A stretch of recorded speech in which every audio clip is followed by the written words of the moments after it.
प्रणाम असुरराज। असुरराज, हमार सहायता करी। पुत्री, हम जानत बानी कि काहे खातिर तू व्याकुल बाड़ू। ए समय केवल छल से ही तुहार बचाव हो सकेला, काहे कि देवता लोग के वो कीट के रूप में साक्ष्य मिल गइल बा। इतना बड़ छल देवता लोग के सम्मुख कईल हमरा खातिर संभव नहीं खे। रहुआ हमार सहायता करी। पुत्री, देवलोक में हम कुछ ना कर सकेनी। एहवा हमार शक्ति प्रभावहीन बा।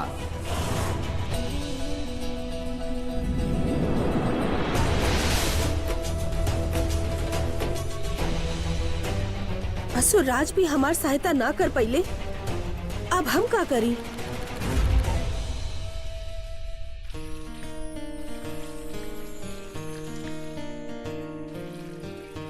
अरे बनवारी, यहाँ आवा।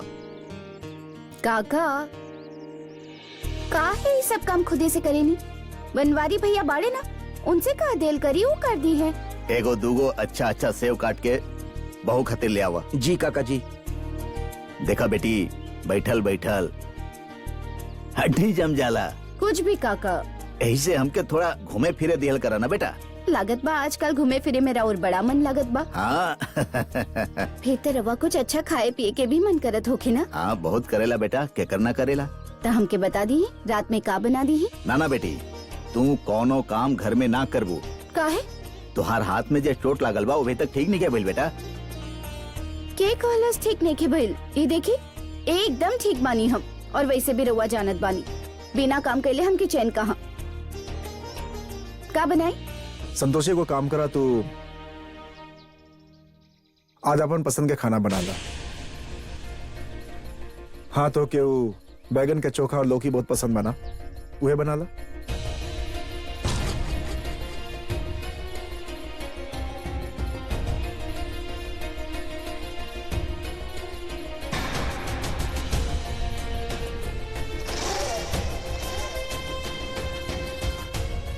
देखी कैसन बिहेव कर रहा बड़ी हमरा साथे, क्योंकि हम ही झूठा लग रहा बानी, जबकि वो जाना ताड़ी की तृष्णा और ओकर माँ कैसन बाड़ी। देखा बेटा, तू संतोषी के भरोसा तोड़ ले बड़ा बेटा, और बेटा एक बार विश्वास टूट जाए तो ओकरा के जोड़ल आसान ना होखेला। तो के याद बा एक बार तू भी संतोषी पर भरोसा कल छोड़ दिले रहल, बाकी वो कोशिश करत रहल, कबो हार ना मनलस। तब तोहके भी कोशिश करत रहे के चाहिए। यदि कोशिश करत रहबा तो हार ना मनबा।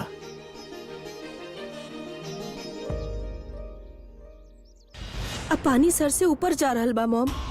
हम धैर्य के बच्चा के माँ बनने वाला बानी, ओकरा बावजूद धैर्य हमार नहीं के हो रहल मॉम। हमके लागत बा अब कुछ और ही स्टेप लेवे के होखी। तू कहल का चाहत बाड़ू? मॉम, हम पूरा शहर में ई बात फैला दे कि धैर्य हमके कौन तरह बहला फुसला के एक घर में लेके आई, अपन बीवी होखला के बावजूद हमके एक घर में रखलक, ओकरा बाद हमरा साथे प्यार का नाटक कैलक, और फिर जब हम प्रेग्नेंट हो गई नी तो हमके एक घर से निकाल रहल बा। ई त कमाल के आइडिया बा तृष्णा। बाकी ऐसे पहले एक घर में टिके के जगह तो बनावा। पहले धैर्य के खिलाफ ई खबर के पूरा शहर में फैला त दही, बाकी जगह अपना आपे बन जाई।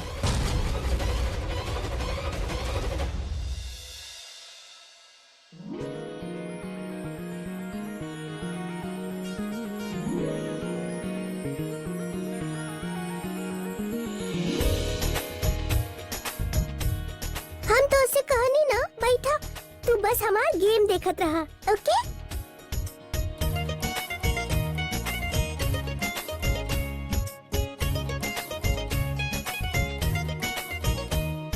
तो के हम कहले बानी ना लेट जा, तो उठ काहे रहल बाड़ू?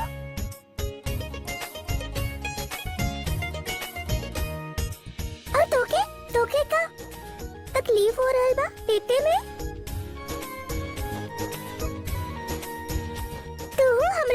गेल बा, ठीक बा।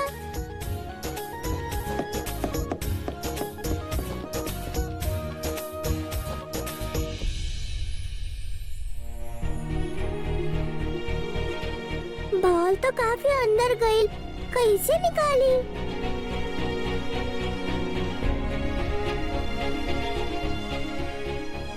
आंटी, कहा हमार बॉल अंदर चल गई बा, रउआ प्लीज निकाल दे अब का। हम तोके नौकर लागत बानी का? जे ये फालतू के काम हमके दे रहल बाड़ू? घर में इतना सारा नौकर बाड़े, दिख नहीं के रहल तोके? और ये आंटी के कहलू? हम तोके आंटी लागत बानी? हम तोहार केहू नहीं खी, समझ लू? अरे पहले रउआ हमार मम्मी बने खातिर भी तैयार रहनी, अब जब आंटी बोल रहल बानी तो हमसे गुस्सा हो रहल बानी। हमके पता रहल राउर प्यार झूठ बा। इतना छोट लड़की और जबान कैंची जैसन चलेला? तोके तो हम अभी बताओ। रुद्राक्षी,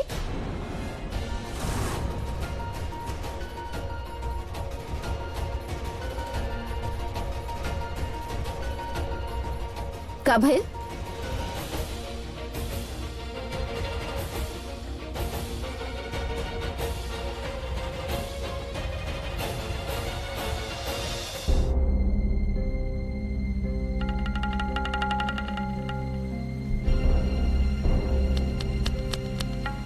पता ना अकस्मात देव सभा के पीछे का प्रयोजन बा।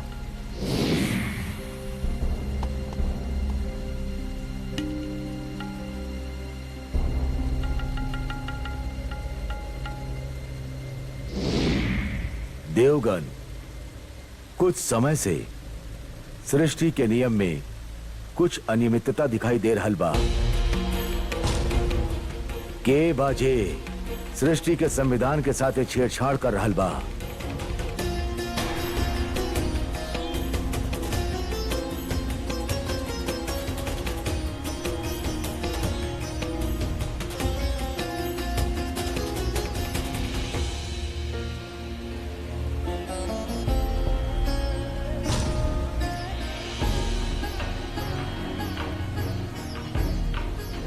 एक कीट के निर्माण हम नहीं की कैले, यही कारण एक कीट के निरीक्षण हेतु एक के हम देव गुरु बृहस्पति के पास भेजले रहनी। देव गुरु बृहस्पति के अनुसार एक का निर्माण असुर लोक में भइल बा।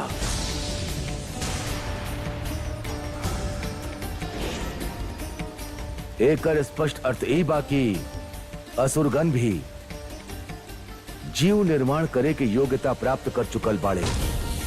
ये अत्यधिक संकट के विषय बा। इससे भी अधिक गंभीर विषय ई बा कि ए जीव के निर्माण में जौन अवयव के उपयोग कइल गइल बा वो देवलोक से बा। काई षड्यंत्र में देवलोक के देवता के परोक्ष या परोक्ष प्रकार से कोनो संबंध बा।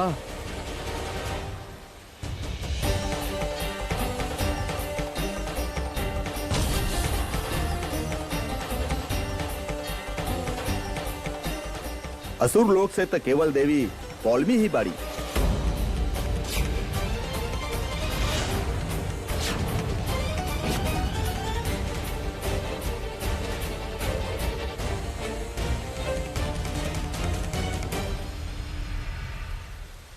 ब्रह्मदेव, असुर कन्या होखे के कारण सदैव ही हमके शंका के घेरा में रखल जाला।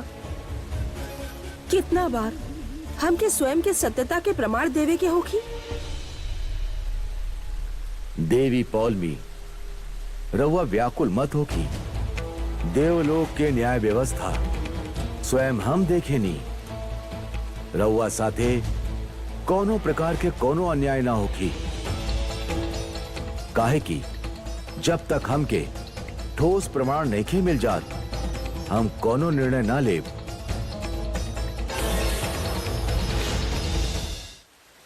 देवी संतोषी स्वयं ही कीट हमके सौंपले रहली।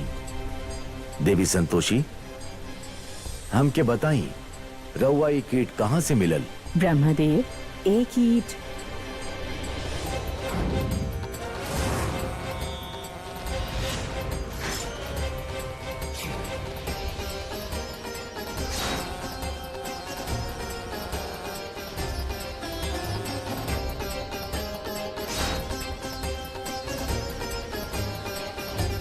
एकरा पश्चात हम एक कीट पर नियंत्रण पावे खातिर आपन अनुचर भेजनी और एगो युद्ध के पश्चात एक कीट के आपन बंदी बना पाई। ब्रह्मदेव, ई तो प्रकृति के नियम के चुनौती बा। यदि वो भ्रूण के ओह स्त्री के गर्भ से ना हटावल गई ता अनर्थ हो जाई। कीट असुरलोक के हा ता भ्रूण भी असुरलोक के ही होखी और हमके कोनो भी स्थिति में असुर के जन्म रोके के बा।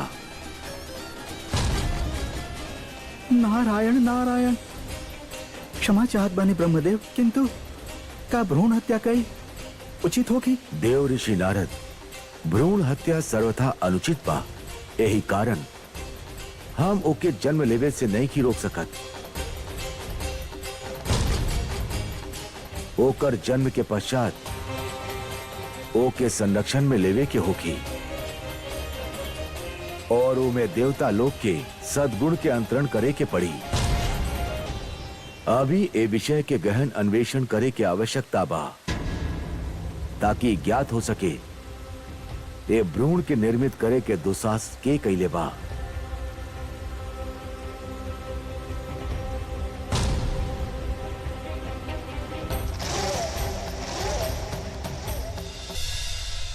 दीदी, कृष्णा आंटी बहुते चालाक बाड़ी।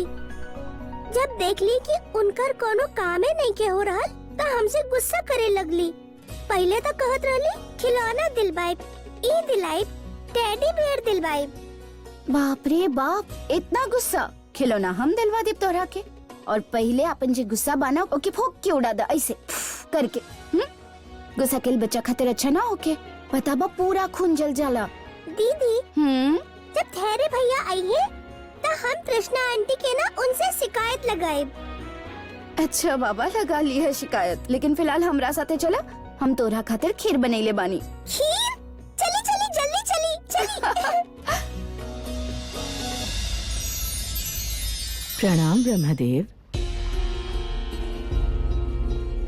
देवी संतोषी, इस समय रउआ के यहाँ बुलावे के कारण ई बाकी हम स्वयं ही जानल चाहत बानी कि वो भ्रूण और देवी पौलमी के का संबंध बा।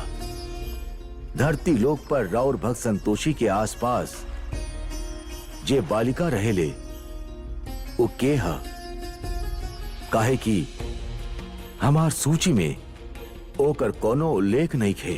पितामह, शिवरात्रि के दिन एह यंत्र के तू अपन शक्ति, भावना और गुण के वाहक बना सकेलू।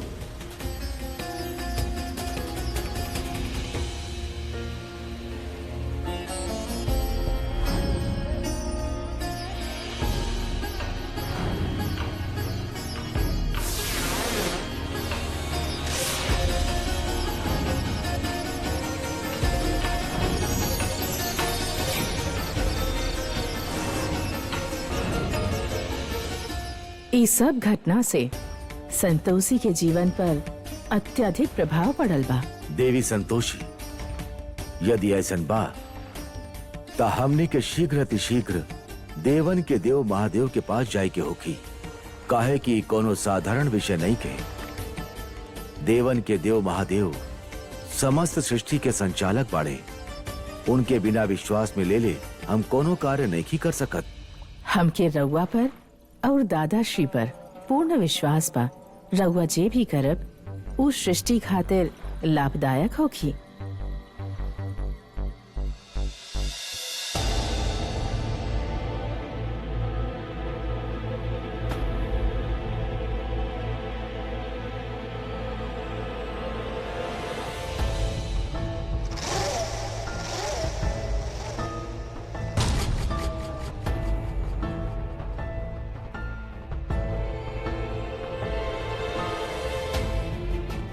अरे कितना बेर कहले बानी कि तू लोग के शक्ल नहीं के देखे के बा।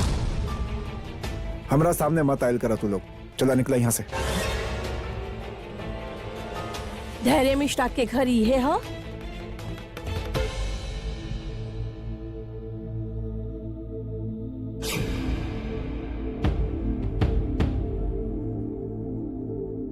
जी हम ही बानी धैर्य मिश्रा। रउआ लोग के बानी? हमनी नारी अधिकार रक्षा समिति के कार्यकर्ता हैं और हमनी के सूचना मिलल बा कि रउआ घर में कोनो औरत पर अत्याचार भइल बा।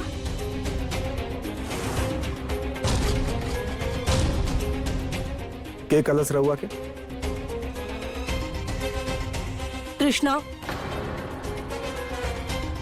तू आगे आव, सबके सामने अपन बात रखा, डर मत।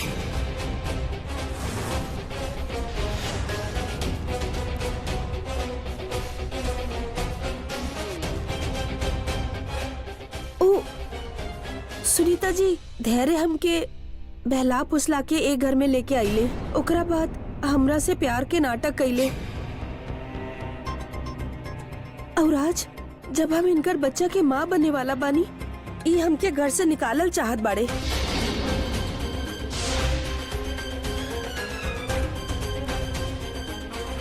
कितना झूठ बोलबू तू, कितना झूठ बोलबू। बहुत हो गए, आज हम तो के ना छोड़ो।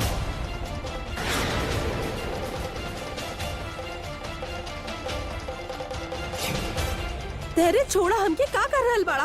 मॉम, देखी देखी सुनीता जी, हमार बेटी पर कितना अत्याचार हो रहा बा ये घर में। प्लीज हमार बेटी के बचाई। धैर्य छोड़ा तृष्णा के, रउआ कोनो नारी पर ए तरह अत्याचार नहीं कर सकत। छोड़ा हमके। ना आज हमें के ना छोड़ब, आज ही अपन सब हद पार कर देले भैया।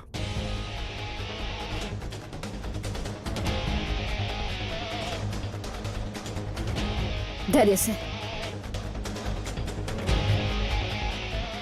रवा हमार कसम छोड़िए के।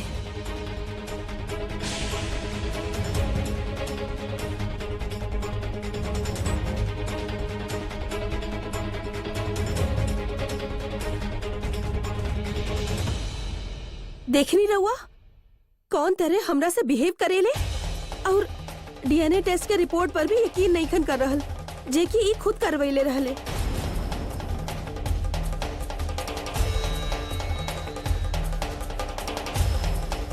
हाँ सुनीता जी, हम रउआ के रिपोर्ट दिखा सकत बानी।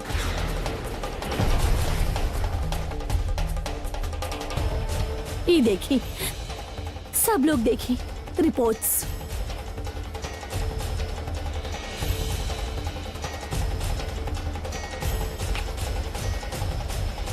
मिस धैर्य, रउआ अभी के अभी कृष्णा से शादी करे के पड़ी तुरंत।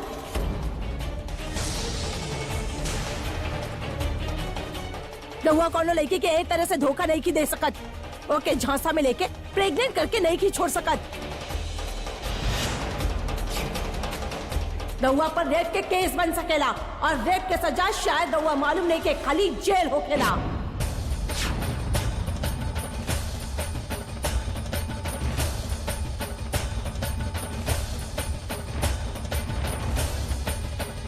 माफ करब मैडम, रवा लोग एगो शादीशुदा इंसान के दोबारा शादी नहीं करवा सकत।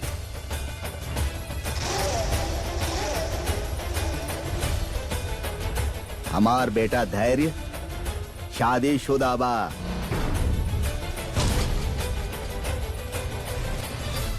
हम हैं इनकर पत्नी संतोषी धैर्य मिश्रा, और ये औरत जे रवा की पूरा कहानी सुनैली, ये रवा के हमरा बारे में ना बतैली। ये तो पहले से ही जानत रहली कि धैर्य मिश्रा शादीशुदा बाड़े, पूरी दुनिया जानत बा। तो ये हमार घर में ऐसे रहे खातिर अकेले कैसे चले आईली? कुआर लड़की के अपन ध्यान तो रखे के चाहिए ना। और यदि हमार पति की गलती बाई सब में, तो इहो बराबर के हिस्सेदार बाड़ी। रवा खाली हमार पति के दोष नहीं दे सकत। ई झूठ कह रहल बाड़ी, ई दोनों के तलाक होके वाला बा। तलाक होके वाला बा मैडम, तलाक भइल नहीं खे। और हमार तलाक के कारण उतरवा सामने ही खड़ा बाड़ी। बाकी याद रखब, जब तक हमार तलाक नहीं खे हो जात, हम अपन पति के दूसरे शादी ना होके देव।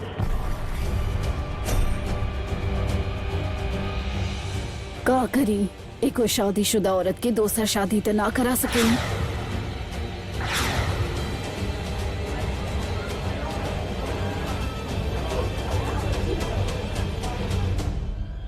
ठीक बा, ई राउर पति बाड़े। बाकी शादीशुदा होके के ई मतलब नहीं खे कि कोनो लड़की के लाइफ बर्बाद कर देस। कृष्णा के न्याय मिली और हम ओके न्याय दिलवा के ही रहब।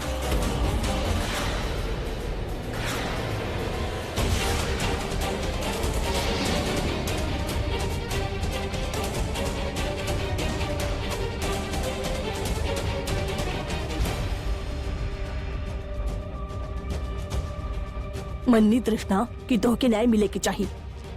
बाकी अभी तो हाथ धैर्य से शादी नहीं खे हो सकत।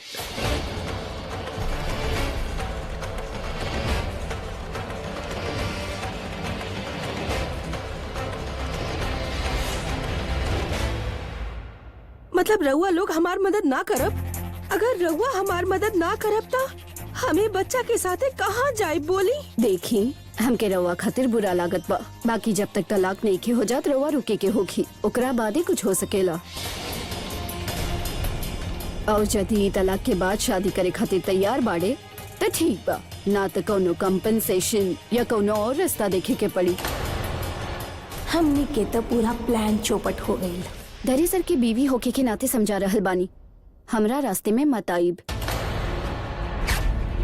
वैसे रास्ता काटे वाली बिलाई के अंजाम का होखेला उतरा वो अच्छा से पता होखी। थैंक गॉड संतोषी हमके बचा लेलस। हमनी के बाजी तो उल्टा पड़ गई। अब धैर्य हमनी के एक झटका में बाहर फेंक दी। अगर रउआ लोग हमार मदद ना करब तो ठीक बा, हम पुलिस के पास जाइब और वहाँ जाके धैर्य के अगेंस्ट रेप केस दर्ज करवाइब। लेकिन तृष्णा पुलिस भी तो तोहार गलती देखी। यदि धैर्य के घरे तो के आवे के रहल तो तलाक के बाद आवे के रहल ना। हे देवी पौलमी, अब रहुआ ही हमार मदद करी। पुत्री, इस समय हम स्वयं ही अत्यधिक तनाव में बानी, किंतु शीघ्र ही हम तोहार सहायता करब।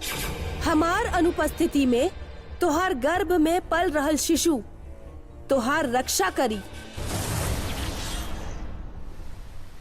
माते, संतोषी के द्वारा लिहल गयल निर्णय अत्यंत ही प्रशंसनीय बा। कदाचित ओकर और ओकर पति के संबंध पुनः संभल जाई। गौ माता, संतोषी खाली आपन धर्म ने भैले बाड़ी, उ धैर्य के क्षमा नहीं की कैले।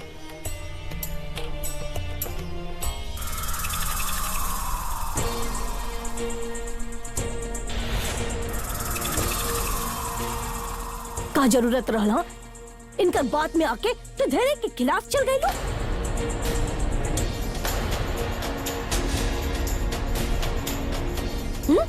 तृष्णा शर्म नहीं ख्यावत हो के हमके शर्म आ रहल बा तो क्या अपन बेटी कहे में। अब रउआ लोग के हो गई ना रउआ लोग के, प्लीज चल जाई। ये दोनों माँ बेटी पागल बाड़ी। चल सुनीता। हाँ, ये दोनों औरत बहुत खतरनाक बाड़ी सन, संभाल के रही हो। हाँ, जाई यहाँ से चलो। तो सोच लो कैसे कि धैर्य तोहरा साथे कुछ बुरा करी। ई मॉम सडनली चेंज कैसे हो गई है?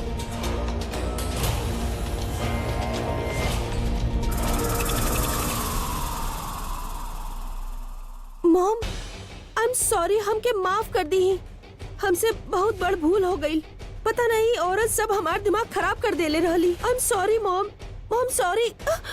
माफी हमसे ना तृष्णा, माफी धैर्य से मांगो।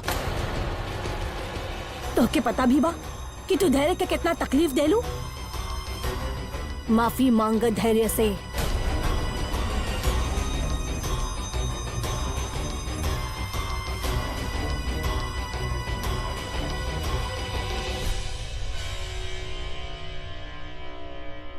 हमके माफ कर दा धैर्य। तुहार दिल दुखावे के हमार कोनो इरादा ना रहल। हमसे बहुत बड़ गलती हो गई। हमके माफ कर दा प्लीज, माफ कर दा हमके धैर्य।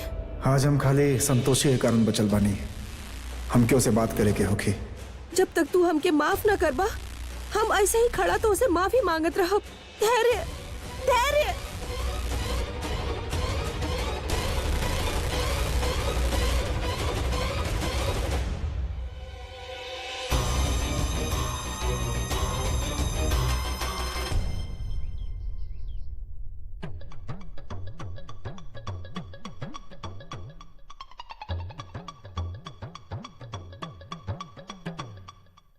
हाय दया दीदी, अब बताओ अभी काहे के बुलाइले बाड़ू? अब हम सोच रहे बानी कि मामला तो सब सलटिए गइल बा है?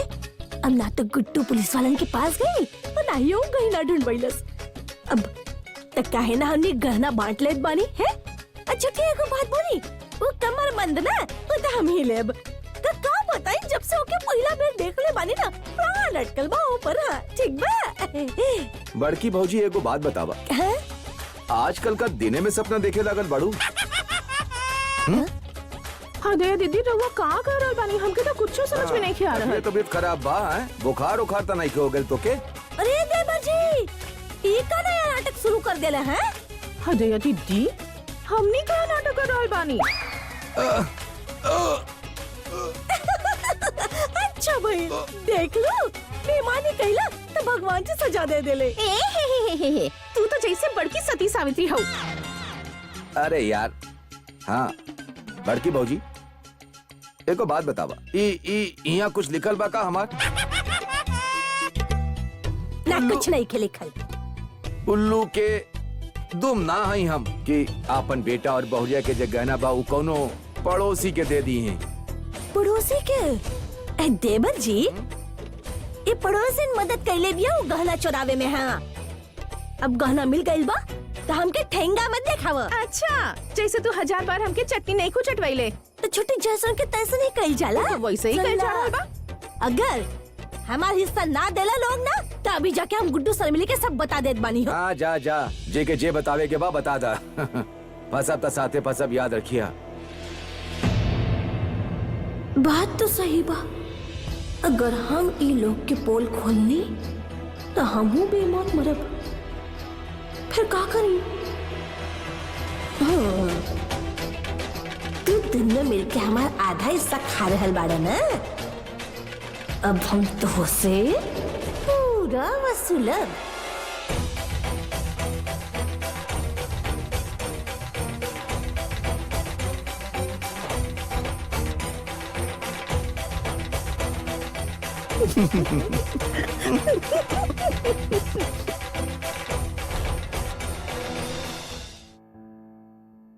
माँ, हम जोन कहनी ठीक कहनी ना?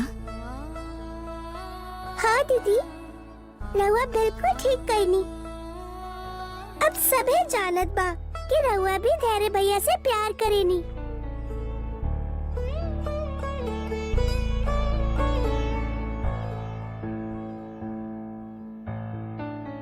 ये हम जे कुछ भी कैले बानी वो धैर्य सर के प्यार खातिर नहीं की कैले, बल्कि अपन सिंदूर के प्रति जिम्मेदारी के निभावे खातिर कैले बानी। तू ना समझ रुद्राक्षी। ओफो दीदी, हम इतना भी छोट नहीं की जे कुछ ना समझ पाए। संतोषी बेटी, तोहार दिल वाकई बहुत बड़ बा। काका,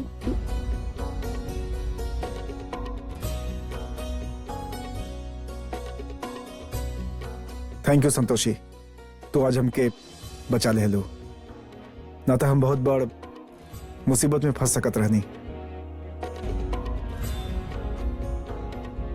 काका, ये हम जे कुछ भी कैले बानी सिंदूर खातिर कैले बानी। केहू सिंदूर की कीमत समझे ना समझे, बाकी हमरा खातिर सिंदूर सबसे ऊपर बा।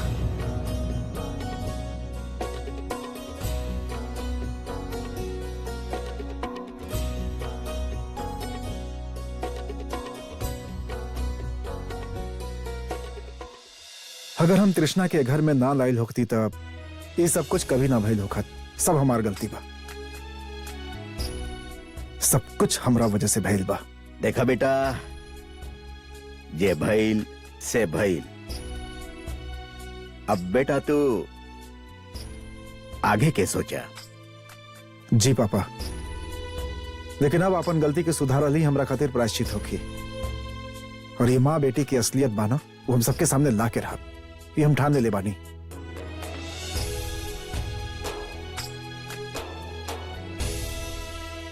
महादेव, देवलोक में इतना बड़ षड्यंत्र हो गई, रउआ सब कुछ ज्ञात रहल,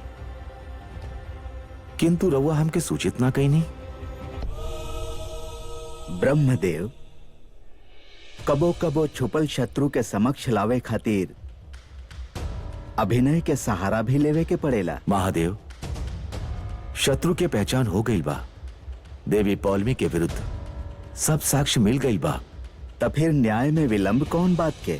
महादेव, देवराज इंद्र के अनुपस्थिति में देवी पौलमी के ऊपर कोनो कार्रवाई कईल उचित प्रतीत नइखे हो रहल। ब्रह्मदेव, जे त्रुटि कैले बा ओके दंड अवश्य मिले के चाहिए। रउआ ऐसन काहे नहीं करत?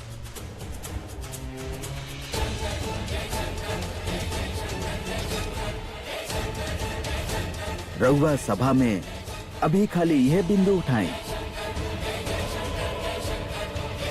एक और असुराज हमार सहायता नहीं खन कर रहल और दूसर ओर ब्रह्मदेव साक्ष्य जुटावे में लगल बाड़े। समझ नहीं के आ रहल हमार सहायता के करी। नारायण नारायण। प्रणाम देवी पौलमी। प्रणाम देवर्षि। देवी पौलमी, देवलोक से लेकर पृथ्वी लोक तक समस्त सृष्टि के नियम के विपरीत जौन अराजकता के प्रचार भइल बा ओकर समस्त सूत्र रहुआ और संकेत कर रहल बा। देवी पौलमी, हमार आकलन सही निकलल। अब ये दुविधा से कैसे बचब हम?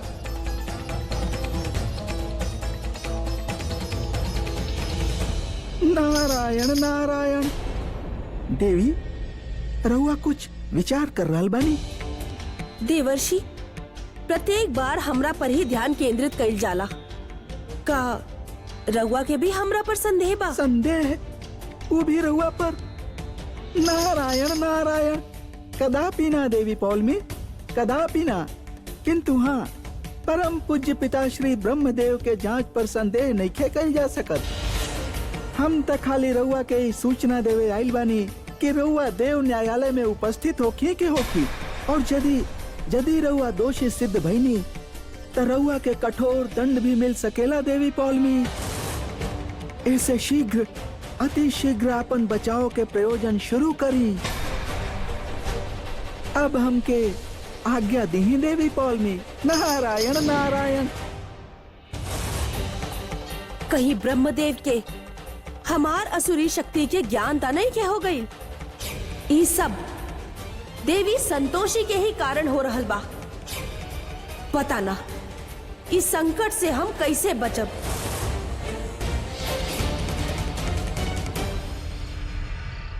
हम कहले रहनी ना, सोच समझ के कदम उठाई है, लेकिन ना तो के अपन मनमानी करे के रहल। अब देख लू तेरे तो से और दूर चल गई। ये प्लान तब फुल प्रूफ रहल। पता ना ये फेल कैसे हो गई। अब हमरा पास खाली एक के रास्ता बा। अब कौन सा रास्ता?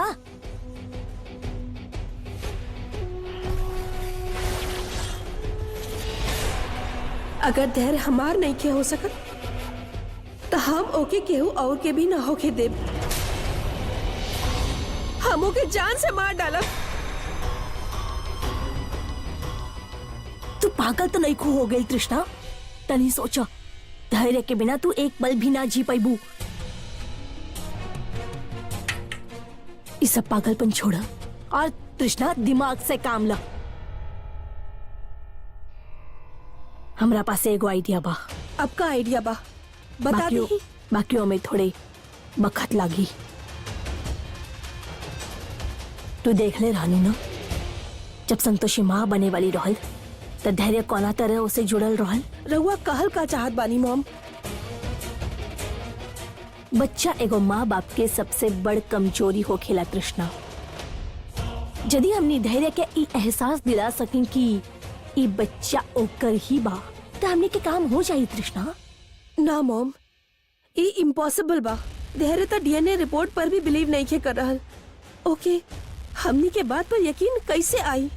ना तृष्णा, एक काम में समय जरूर लागी, बाकी प्लान सफल होगी। तू बस काल सवेरे तक इंतजार कर, फिर देखा।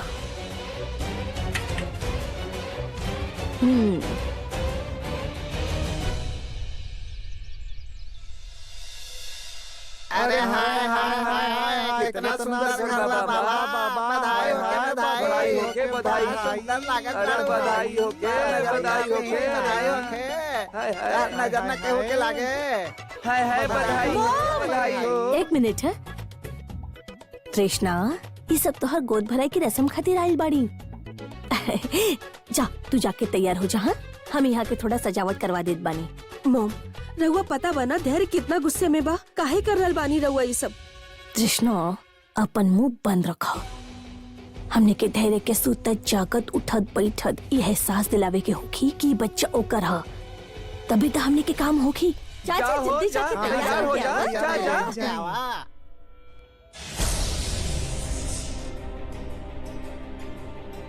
ऐसा बुरा दिन जिंदगी में और ना आ सकेला। ये सब देखे से पहले हम दीदी रहुआ टेंशन मत लीही, सब ठीक हो जाई।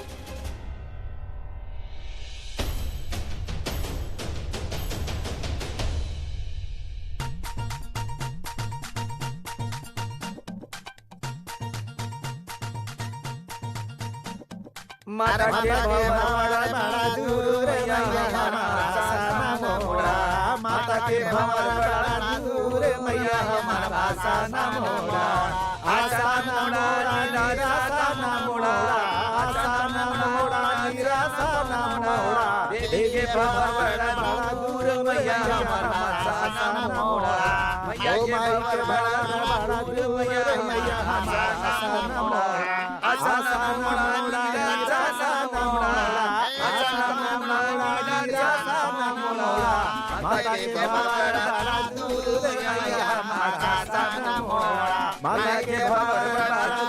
अच्छा अच्छा, तब रस्म शुरू करी।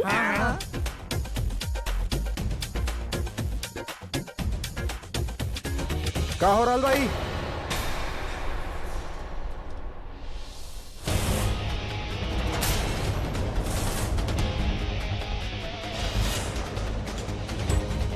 धैर्य ई गोद भराई के रस्म बा, तो हर बच्चा बिना रीति रिवाज के तो पैदा ना होखी ना। हाय हाय बच्चा के पापा रस्म रिवाज ते करे के पड़ी। हाँ ए नाच रे। माता के भंवर बड़ा दूर मैया हमारा आसा मोड़ा, बंद करा ये सब, बंद करा प्लीज।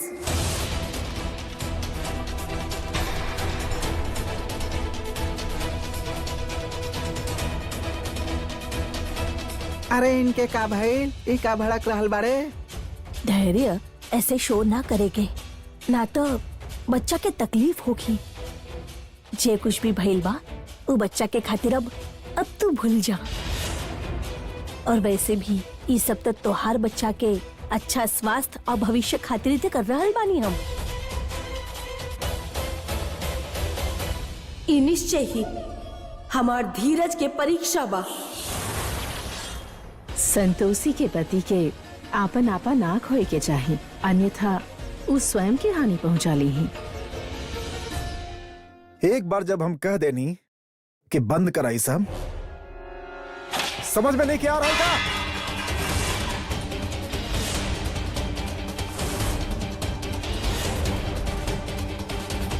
ये का कर रहल बाड़ा धैर्य? ये सब तो हम तोहार बच्चा खातिर कर रहल बानी, ऐसा मत करो। बंद करा ही तमाशा, बहुत हो गल, समझ लू ना। कभी एनजीओ वालन के, कभी इनके बोला बताड़ू। तो हर कोनो चाल के ना कोनो असर ना हो कि हमरा पर।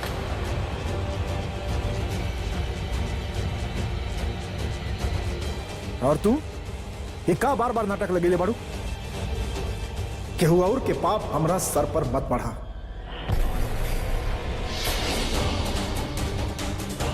और वो वालों प्लीज जा यहाँ से, हो गल खत्म तमाशा यहाँ। अरे इतना बेइज्जती कराए के रहते बोले ले कहे रहलू। हाय हाय हाय कैसन लोग बाड़े। चल छी।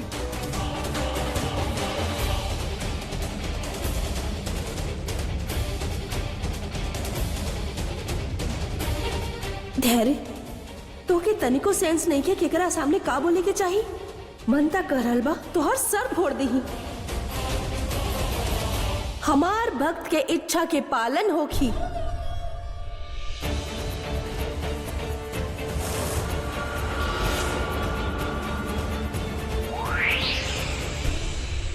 और आइंदा तू दोनों मिल के कोनो ड्रामा कैलू ना तो तभी तू दोनों के घर से निकाल के बाहर फेंक दे हम।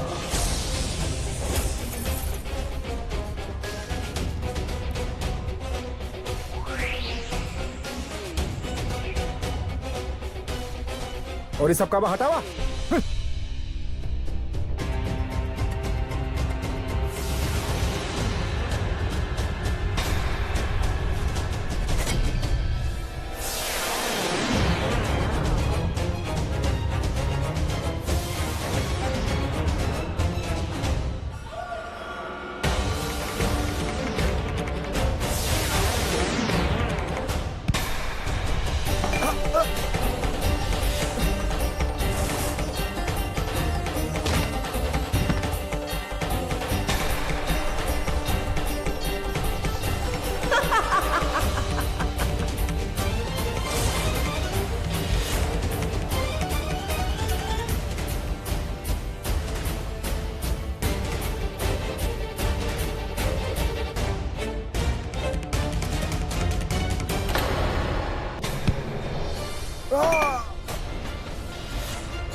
अरे धैर्य धैर्य धैर्य सर, धैर्य।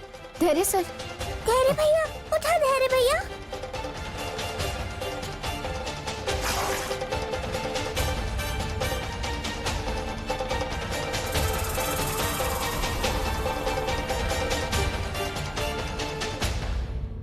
माते, जौन प्रकार वो कलश संतोषी के पति के मस्तक से टकरायल प्रतीत होखत बा, वो देवी पौलोमी के कृत्य बा।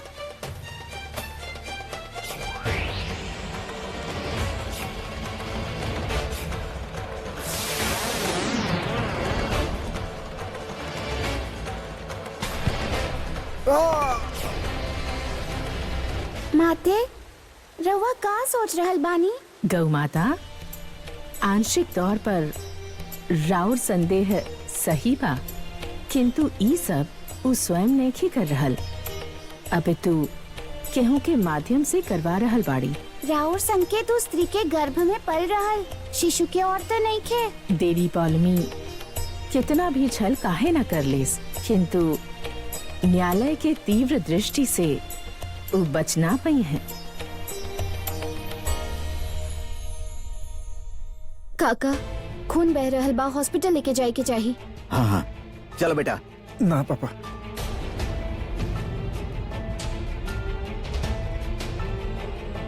भैया दर्द हो रहल बा का? होते रहल बाकी अब अचानक से थोड़ा ठीक लग रहल बा। काका, ये कुछ भी बोले ले, इनके समझ ना आवे दर्द हो रहल बा कि ना। हॉस्पिटल चलल जाव इनके लेके। आओ आओ। ना हॉस्पिटल ना जा, बस थोड़ा आराम कर ले तो सब ठीक हो जाए। बहुत ही सिद्धि बाड़े। एगो काम करी काका, रवा इनके लेके अंदर जाई, हम कुछ लेके आवत बानी रसोई से। चलो बेटा, उठा उठा। तू बस खड़ा रही यहाँ पर। देखो संतोषी कैसे भाग दौड़ कर रहल बिया। तू धैर्य के देखभाल कर सकेलू, ओकर खातिर कुछ कर सकेलू। हाँ, वो सब छोड़ी मॉम, रहुआ जल्दी से हमरा साथे कमरा में चली। हमके रहुआ से कुछ कहे के बा। चली मॉम, चली तो सही मॉम। का भइल तृष्णा? मॉम मॉम हमार बात सुनी। हमके पता नहीं कि रहुआ हमार बात पर यकीन करब की ना, बाकी आई हैव टू टेल यू समथिंग। का? मन तक कर रहल बा कि तोहर सर फोड़ दी।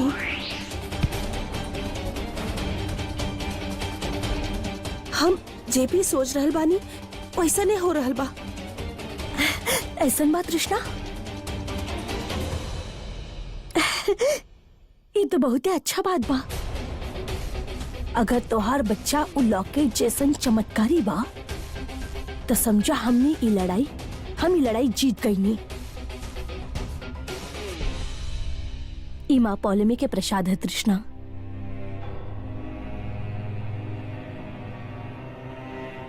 ई सब देवी पौलमी के कृपा के कारण भइल बा। बहुत बहुत धन्यवाद माँ।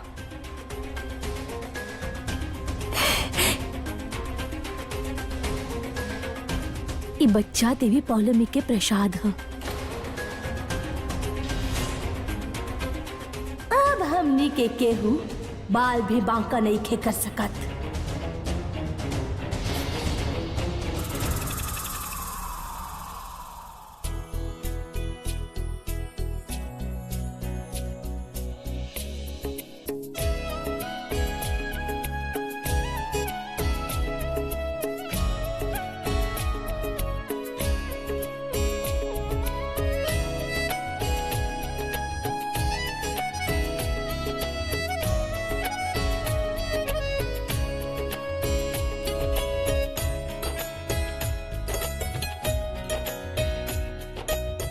I'm fine, I'm fine.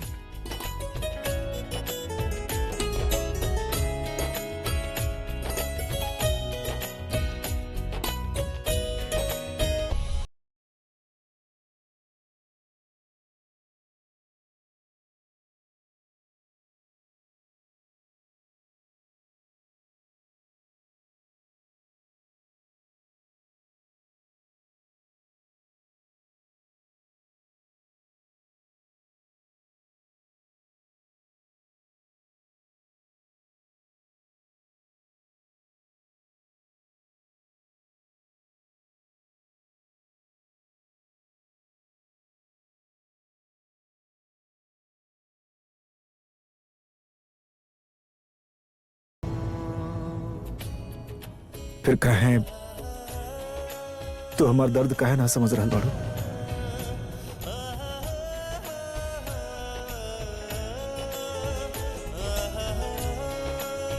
हाथ छोड़ी हमार।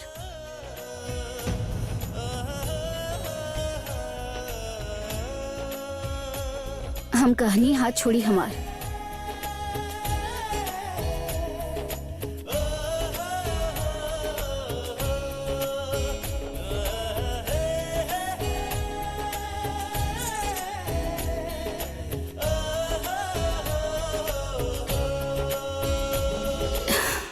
रवा जैसन सोचत बानी वैसन कुछ नहीं खे धैर्य सर।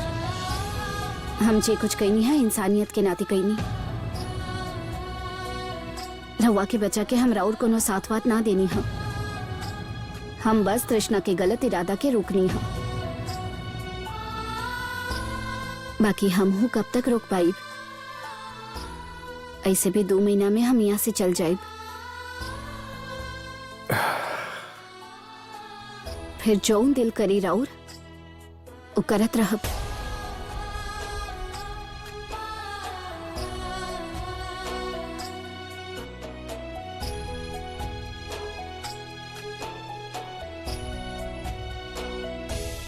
भैया दीदी गुस्सा में बाड़ी, रहुआ उनसे आराम से बात करब। उनका गुस्सा देर से आवेला और देर से ही जाला। ऐसे रहुआ टेंशन मत ले। बिल्कुल भी नहीं खिले टेंशन। हर तू तो बिल्कुल बड़ जैसन बात कर रहल बाड़ू। जब बड़ बच्चा जैसन हरकत कर सकेले तो छोट बड़ जैसन काहे नहीं खन कर सकत। सही कहलू तू।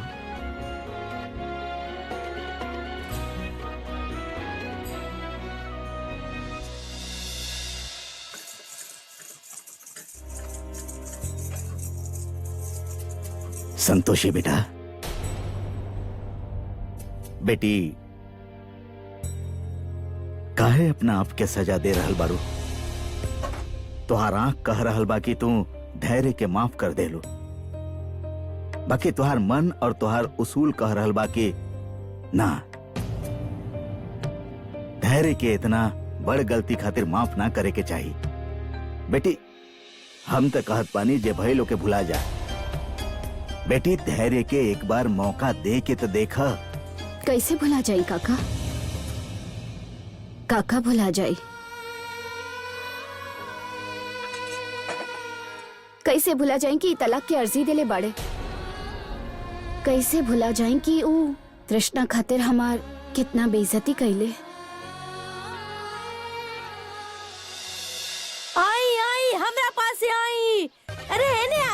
पुत्र उदास मुंह लेके कहाँ जा रहल बाड़ू बिटिया? तो के पता बा काल हमार सपना में भगवान ब्रह्मा आयल रहले और हमके ज्योतिष के ज्ञान दे के गइल बाड़े और साथ में कहले कि जे भी हमके अपन हाथ दिखाई ओकर कल्याण होखी। अब प्रेमी से विवाह करे के सपना होके चाहे घर पावे की इच्छा, सब समस्या के समाधान होखी।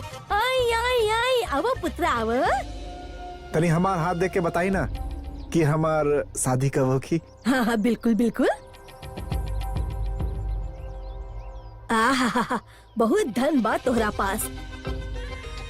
कन्या राशि हवा ना, धन लाभ धर्म कुटुंब वृद्धि। जरा इनका बात हमार भी हाथ देखी ना। अवश्य कन्या अवश्य कन्या। देख बेटा अप्रैल महीना के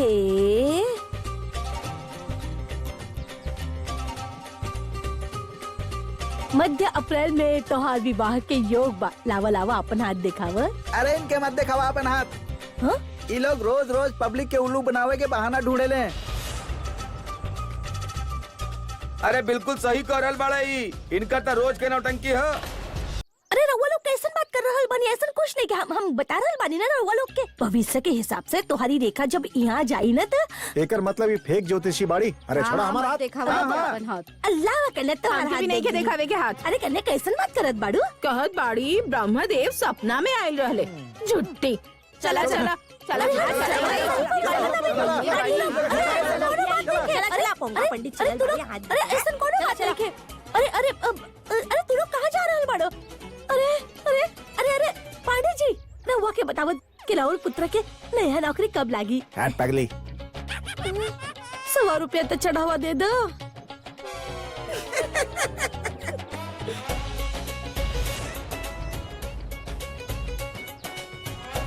बड़की भाऊजी ऐसन बा कि हमरा बिना राउर भला नहीं होके वाला। ऐसा ही गुड़ गोबर खात रहे बस।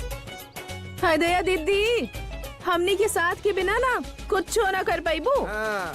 देवर जी ये बात तो हम तो से बातचीत जीत के दिखाई।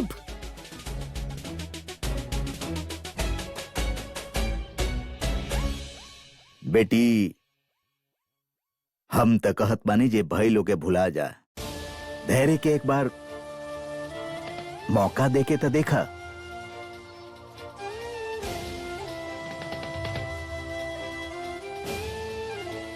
हाँ दीदी कर दी ही ना धैर्य भैया के माफ। वैसे भी अब तक रहुआ धैर्य भैया खातिर यहाँ पर रहत रहनी ना। तो बहुत छोट बाड़ू रुद्राक्ष, तू ना समझ पाई सब बात। दीदी धैर्य भैया के भी यह लागत बा और रहुआ भी यह लागत बा कि हम कुछ ना समझ पाए। हमके सब समझ में आवेला।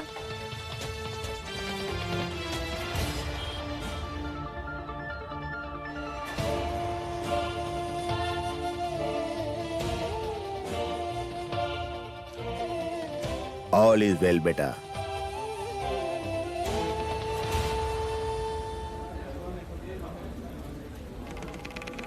सब देवी देवता लोग से अनुरोध बा कि देव न्यायालय के गरिमा के बना के रखें।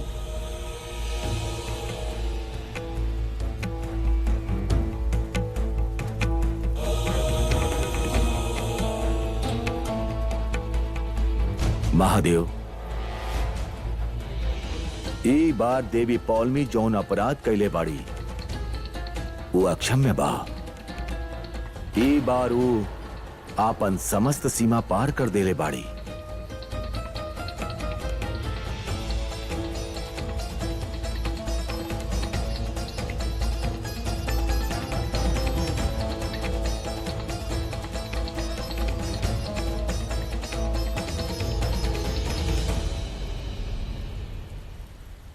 देवी पौलमी जीव निर्माण विधि के चोरी करके समस्त सृष्टि के नियम के उल्लंघन कैले बाड़ी। असुरन से शक्ति प्राप्त करके एक कीट के निर्माण कैले बाड़ी।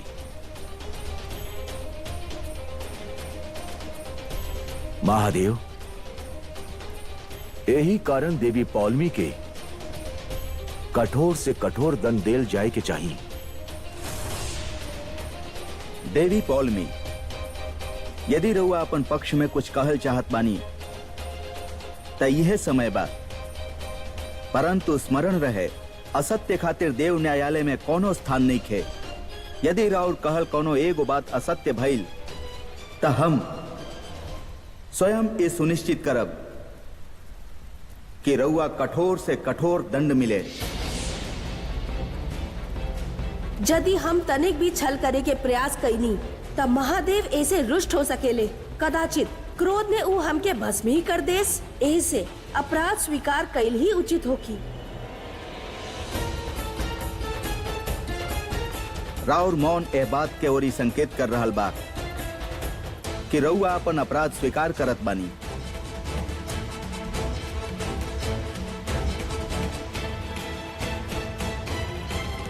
देवी पौलमी, रउआ हमके अर्थात आपन दादाश्री के समस्त देवलोक एवं समस्त सृष्टि के समक्ष पुनः लज्जित कैले बानी।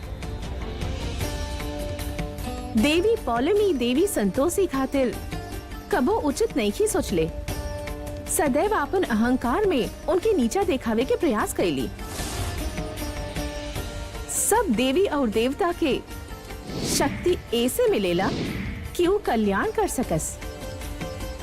और रउआ तो स्वयं इंद्राणी है देवी पौलमी, परंतु ओकरा पश्चात भी रउआ कभी भी देवलोक चाहे कौनो देवगण के विषय में कब्बो न सोचनी। जे के शक्ति और ओ से जुड़ल कर्तव्य के आभास ना होक, ओकरा पास ना तो शक्ति होके के चाहिए और ना ही देवी कहाय के अधिकार।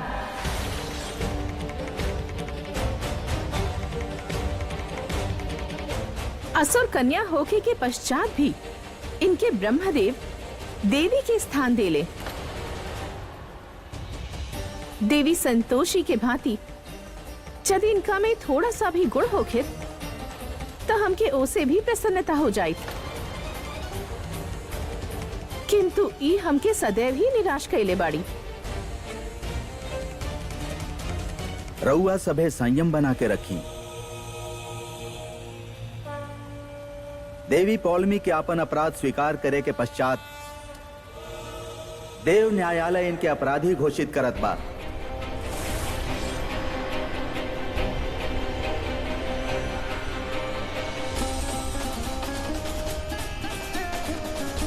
न्यायालय द्वारा दंड इनके पहले ही देल जा चुकल बा। ऐसे इनकर नया दंड सब देवी देवता के विचार विमर्श करे के पश्चात ही तय होगी।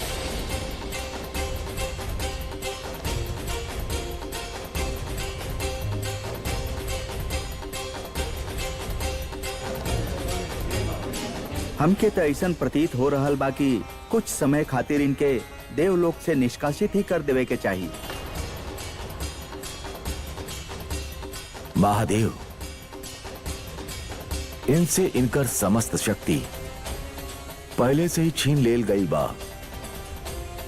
यही कारण हमने देवी पौलमी के देवी के रूप में ना अपितु देवलोक के एगो साधारण अपराधी के रूप में दंड अवश्य दे सकेनी।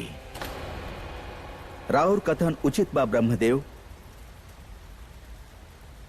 देवी पौलमी इस समय शक्तिहीन बाड़ी। ऐसे इनका साथे एगो सामान्य देवगण जैसन ही व्यवहार होखी। इनके अपन त्रुटि के आभास बा। ऐसे हम इनके देवलोक के सबसे कठोर कारागृह में भेजत बानी।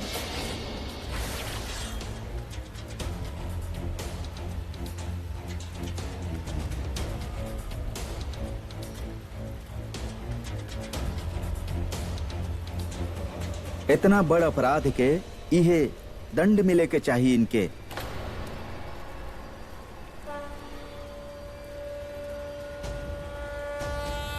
इनके कारागृह में ले जाएं, परंतु स्मरण रहे देवी पौलमी यह समय दंडित बाड़ी।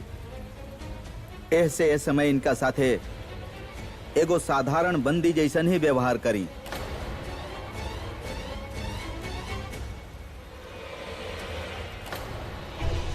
आपनी अपमान के बदला लेवे खातिर हमरा पास केवल एक के उपाय बा।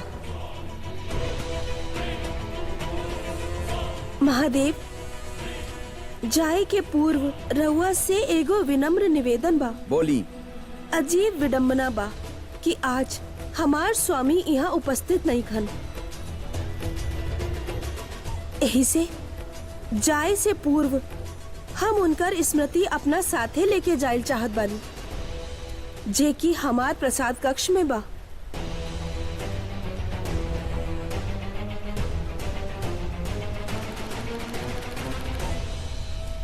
कहीं ये इनकर कौनो छल त ना है?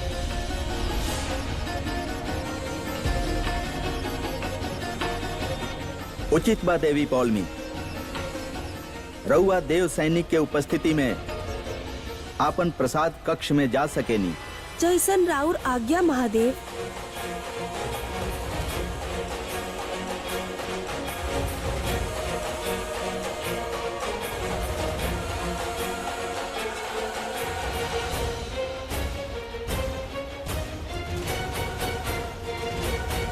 नारायण नारायण, धन्य बानी रउआ महादेव, धन्य बानी।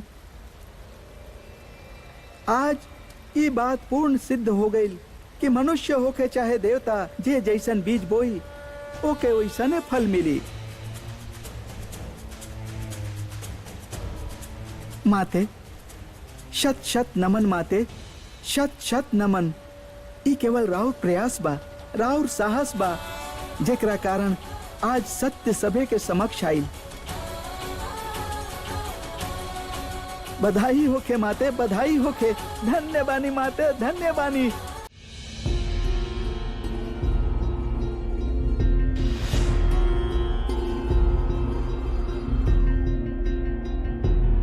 एकरा आगे रउआ लोग जा नहीं खी सकत। महादेव के आदेशानुसार हमने रउआ के अकेले नहीं की जाए दे सकत। राउर कथन उचित बा, बाकी रउआ कदाचित भूल रहल बानी कि हमार महल में पुरुष के आयल वर्जित बा।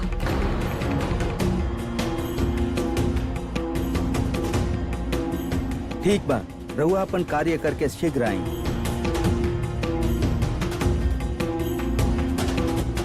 दासी, रउआ भी हमार इहे प्रतीक्षा करी।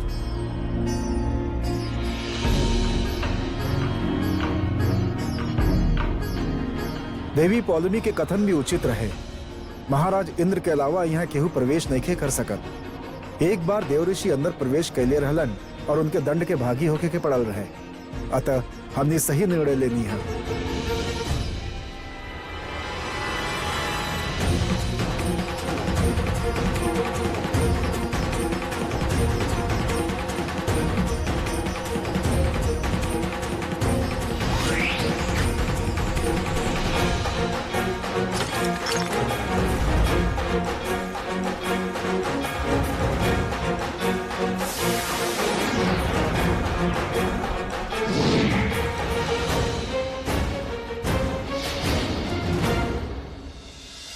प्रणाम असुरराज। असुरराज, असुर कन्या होखे के दंड हमके पुनः मिल गई। अब हम का करी? पुत्री, तोहरा साथे जे कुछ भी भइल ओकर हमके भी दुख बा। यही से हम तोहार सहायता करब।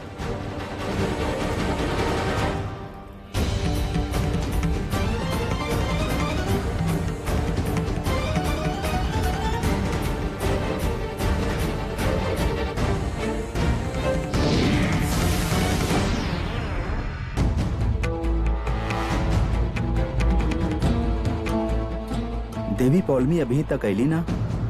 हाँ, हमके भी कुछ गड़बड़ लग रहा बा। हमने के भीतर जाके जांच करे के चाहिए। चलो।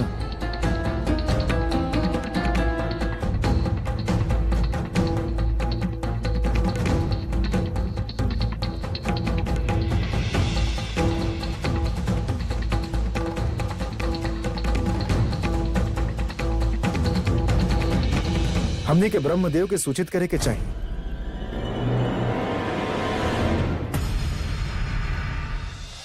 प्रणाम ब्रह्मदेव। देवी पौलमी अदृश्य हो गई बाड़ी।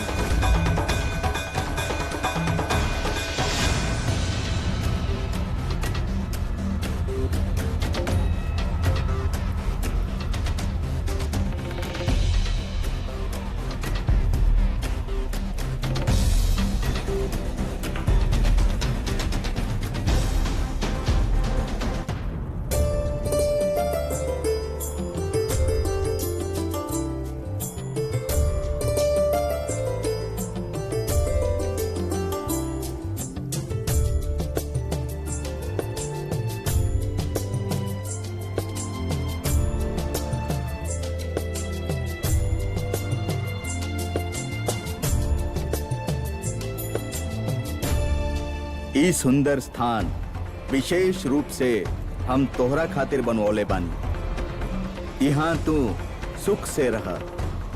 कौनो देवता तोहार कौनो कार्य में हस्तक्षेप नइखे कर सकत।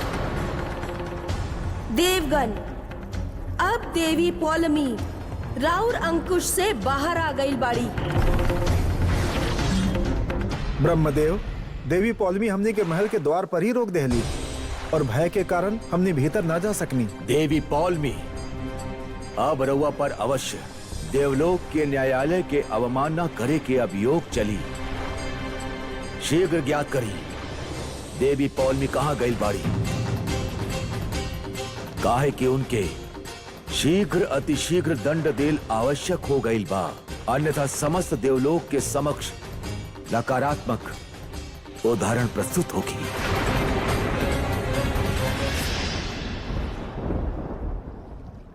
असुरराज, हमार रक्षा करे खातिर और इतना सुंदर व्यवस्था करे खातिर कोटि कोटि धन्यवाद। पुत्री, इहवा से तू संपूर्ण ब्रह्मांड पर दृष्टि रख सकत बाड़ू, किंतु तोहार अनुमति के बिना तोहके केहू नहीं खे देख सकत। राउर ई सहयोग के ऋण राउर असुरी शक्ति के संपूर्ण ब्रह्मांड में प्रचारित करके देव असुरराज।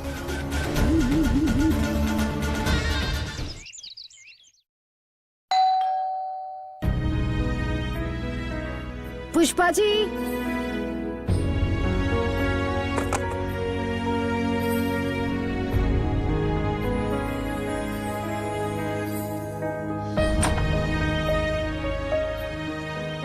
संतोषी मैडम के बाड़ी। जी हम हैं कहीं मैम ही रउआ खातिर। हमरा खातिर। ई वाह, कितना अच्छा फूल बा। ये देलक। के भेजले बा? पता ना मैम, शायद एमे लिखल होखी। दीदी देखी ना, एमे केकर नाम लिखल बा। हाँ, अंग्रेजी में लिखल बा।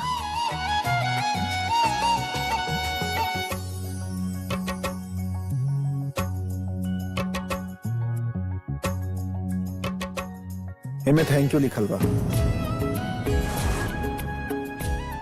अच्छा, ता ई फूल धैर्य भैया ही देले बाड़े। संतोषी, हम तो के थैंक यू कहल चाहत रहनी और तो के फ्लावर्स बहुत पसंद आई से तोरा खातिर ही फ्लावर्स मंगले बानी हम।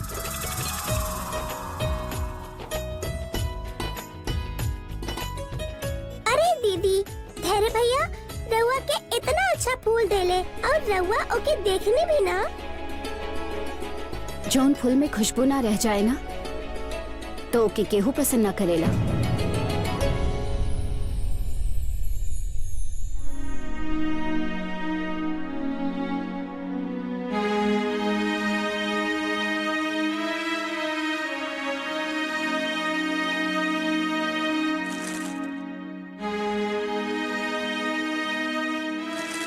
फ्लावर्स के आइडिया भी फेल हो गए। पता ना कैसे मनाई संतोषी के हम अब।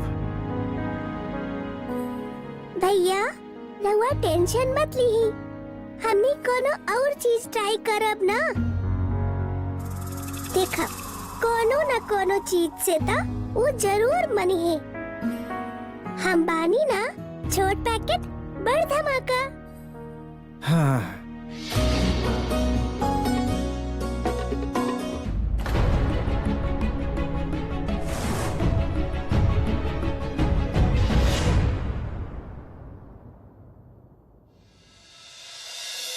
मॉम, अब पानी सर के ऊपर जा चुकल बा। ई रुद्राक्षी हमेशा संतोषी और धैर्य के मिलावे की कोशिश कैले जा रहल बिया, लेकिन मॉम समझ में नहीं आ रहल कि अब और का प्लान करी कि ई लड़की रुद्राक्षी यहाँ से चल जाए। कृष्णा, जब सोचे से ही काम हो सकेला तो प्लान करे की का जरूरत बा।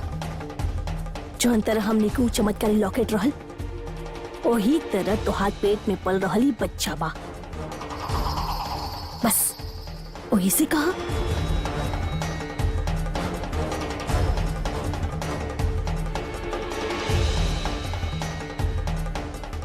देख रहल बाड़ा तोहार माँ और तोहरा ऊपर कितना अत्याचार हो रहल बा।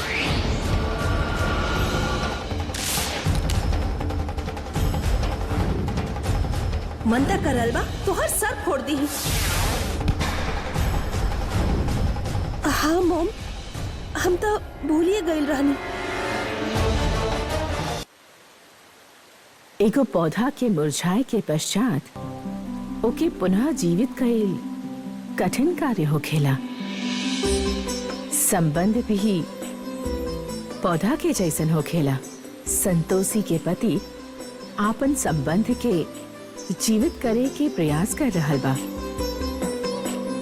जे ओके निरंतर करे के चाही। नारायण नारायण। प्रणाम माते, प्रणाम गौ माता। कहीं देवर्षि, कौन प्रयोजन से राउर आवल भई? नारायण नारायण माते। देवी पौलमी, अब रउआ पर अवश्य देवलोक के न्यायालय के अवमानना करे के अभियोग चली।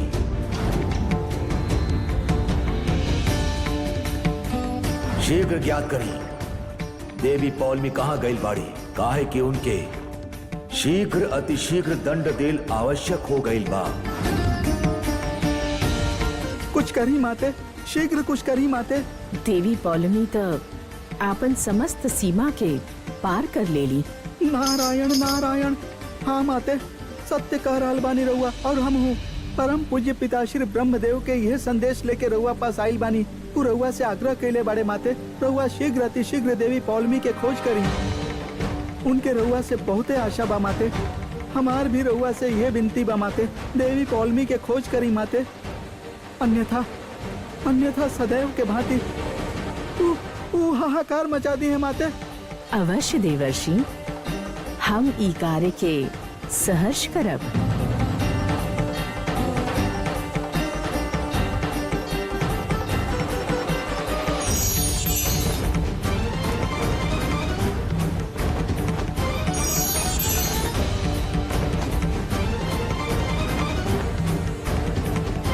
नारायण नारायण। धन्य बानी रउआ माते, धन्य बानी रउआ। राउर लीला अपरंपार बा माते। अभी सब ना सो रहल बाड़े। श्श्श, हमनी दोनों खेले के, ओके? पहले हम तोहार बाल ठीक कर दिए।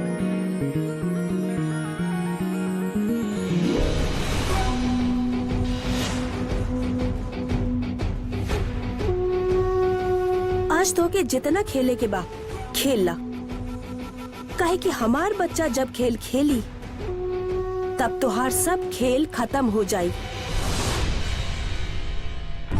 आपन शिशु के माध्यम से तू आपन सब कष्ट दूर कर सकेलू तृष्णा। धैर्य से कार्य करबू ता धैर्य तोहार ही होखी।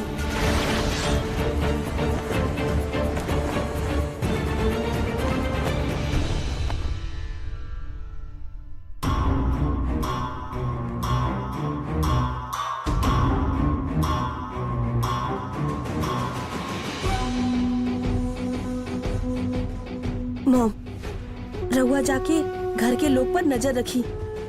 अगर केहू आवे तो हमके इशारा कर दे।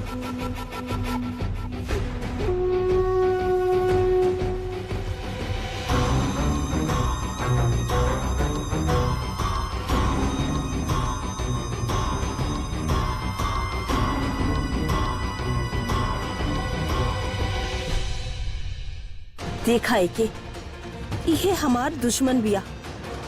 इहे के कारण तोहार पापा तो से दूर जा रहल बाड़े। हम चाहत बानी कि अभी के अभी एकर गर्दन टूट जाए।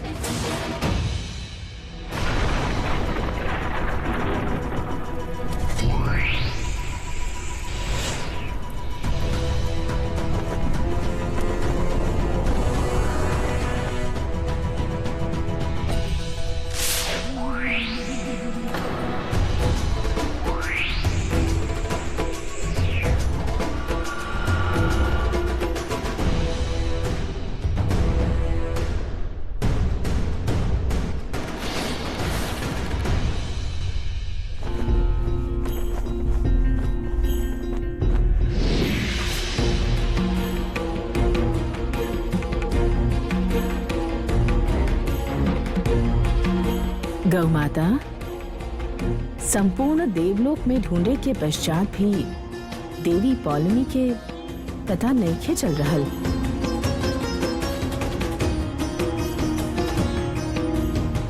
किंतु वहाँ ध्वनि तरंग से ई स्पष्ट संदेश आ रहल बा कि देवी पौलमी इन्हें कहीं बाड़ी।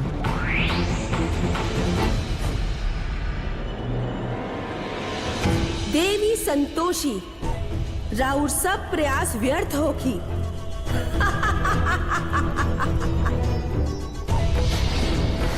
शीघ्र ही संपूर्ण धरती लोक से हम राउर सब भक्तन के नाश कर देव, जेकर आरंभ ई बालिका से होगी।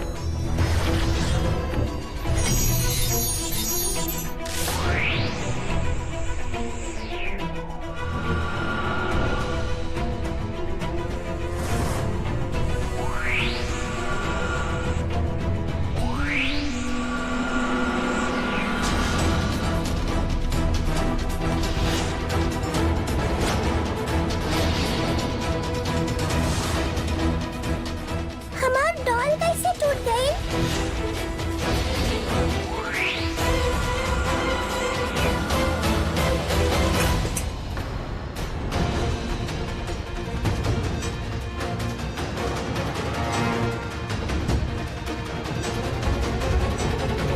और ई कैसे गिर गई? हमार शक्ति से संतोषी और ओकर पति पर प्रभाव पड़ल, बाकी ई बालिका पर कोनो प्रभाव ना पड़ल। माते प्रतीत होखत बा असुरगण ही देवी पौलमी के अदृश्य कहले बाड़े। यदि ऐसन बा तो कौनो असुर ही उनका बारे में ज्ञात कर सकेला। किंतु कौनो देवगण के कोनो असुर सहायता काहे करी माते? कौनो असुर अवश्य होगी गौ माता, जे हमनी के सहयोग दी ही। हमार ई प्यार सा डॉल टूट गईल। अब हम केकरा साथे खेलब? चला कोनो बात ना, हम तुहार बहन के साथ ही खेलत बानी। आज हमार बच्चा हमार मदद काहे न कैलक।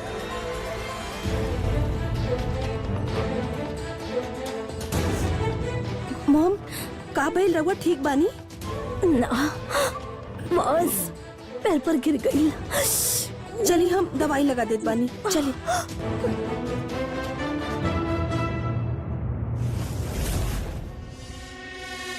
मॉम, हमके ई तो समझ में आ गई कि हमार पेट में पल रहल ई बच्चा चमत्कारी बा, और ई भी समझ में आ गई कि एकर असर उ रुद्राक्षी पर नहीं किया होके वाला। सही कह रहल बाड़ू तू। रहुआ देखनी ना मॉम, कैसे उ डॉल के गर्दन टूट गई, बाकी रुद्राक्षी के बाल तक न बाका भइल। हम तक कहत बानी कि अबू लड़की के साथे कुछ मत करी हा। ऐसा न होके के ओके सबक सिखावे में हमने के ही काम तमाम हो जाए।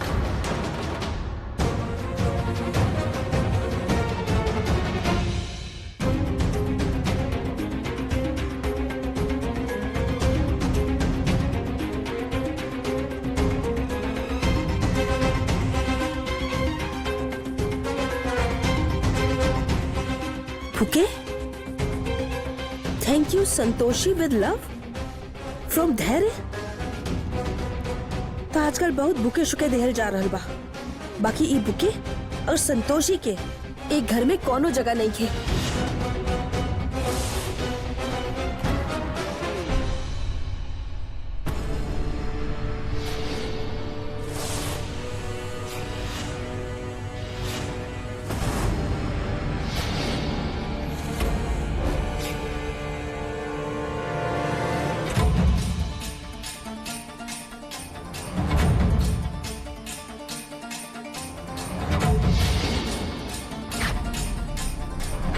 ऐसे का घूर रहल बाड़ू हमके? ई फूल हमार पति खास हमरा खातिर भेजले बाड़े। जौन पति के तू आजकल बहुते ज्यादा एटीट्यूड दिखा रहल बाड़ू। का करे रिश्ता ही ऐसन बा। अब पति के नखरा ना दिखाई तो के दिखाई। तू ना समझबू, बस एगो सलाह बा, तू हमनी दोनों पति पत्नी से थोड़े दूर रहल करा। तोहार पति धैर्य के हमहू प्यार करेनी तो काहे दूर रही हमो से। ऊपर हमार भी हक बनत बा। खाली कह देवे भर से अधिकार ना मिल जाला।